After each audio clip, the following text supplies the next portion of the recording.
आफताब ने अपना जुर्म कबूल कर लिया है और ये माना है कि उसने गुस्से में श्रद्धा का कत्ल किया है और ये बड़ा कबूलनामा जज के सामने। दरअसल आफताब ने अब ये बात कबूली, आपको याद दिला दें कि जब पुलिस से पूछताछ हो रही थी तो आफताब ने कबूल किया था कि उसने गुस्से में श्रद्धा का मर्डर कर दिया है।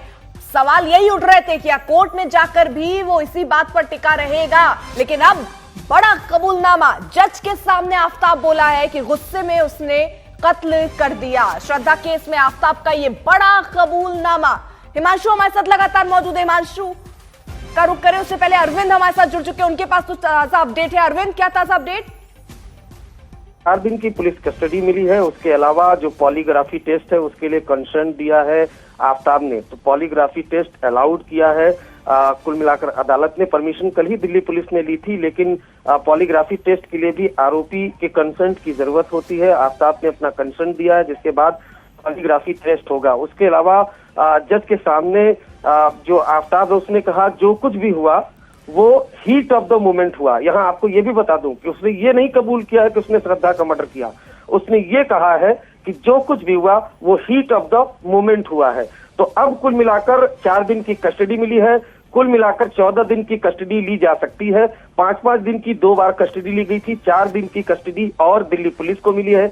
इसी 4 दिन की कस्टडी में पॉलीग्राफी टेस्ट होगा पहले, उसके बाद नार्को टेस्ट होगा। ये प्रक्रिया है, आपको बता दूं पिता, नार्को टेस्ट के पहले पॉलीग्राफी टेस्ट कराया जाता है। तो पॉलीग्राफी टेस्ट बहुत मुमकिन है कि आज हो जाना चाहिए, उसके बाद पॉलीग्राफी टेस्ट होगा।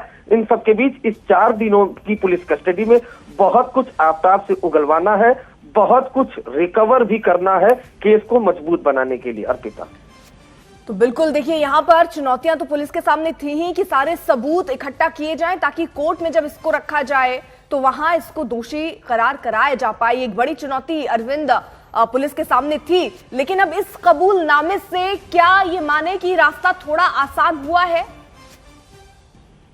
जी बिल्कुल, देखिए रास्ता आसान जरूर हुआ है, क्योंकि देखिए कम से कम रास्ता आसान भी है और मुश्किल भी अर्पिता, क्योंकि मुश्किल पुलिस के लिए है क्योंकि 14 दिन की कस्टडी ग्रांट की जा सकती है इस हत्याकांड में फिलहाल, और 5-5 दिन की 2 बार पुलिस कस्टडी हो चुकी है, जिसमें अभी तक पुलिस जो है आला कत्ल यानी जिससे श्रद्धा की बॉडी को के टुकड़े किए थे वो रिकवर नहीं कर पाई है, श्रद्धा का मोबाइल वो रिकवर नहीं कर पाई है। ये जरूर है कि आफताब से पूछताछ के बाद जो लीड मिली थी उसके बाद कुछ हड्डियां वो रिकवर की है, जबड़े वो रिकवर की है, जिनको CFSL भेजा गया है जांच के लिए, उसकी DNA रिपोर्ट आनी है। उसके अलावा सर्कमस्टेंशियल एविडेंस जरूर मिले हैं, कहां से आरी खरीदी थी वो पता चल गया है, कहां से फ्रिज खरीदी थी वो पता चल गया है, लेकिन अभी बहुत कुछ इसमें एविडेंस दिल्ली पुलिस को कलेक्ट करना है, तभी जाकर ये केस मजबूत हो पाएगा।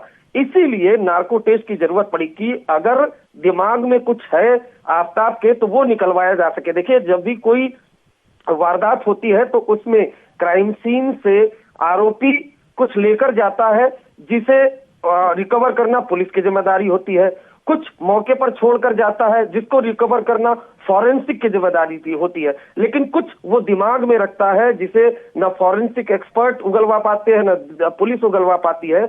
वो जो दिमाग में है वो उगलवाया जाएगा नार्को टेस्ट में। हालांकि नार्को टेस्ट की पुलिस अदालत में कोई अहमियत तो नहीं है, लेकिन उससे लीड जरूर मिलेगी, उससे पूछा जाएगा कि श्रद्धा का कत्ल तुमने क्यों किया, कैसे किया, उसके बॉडी पार्ट्स के टुकड़े कहाँ फेंके।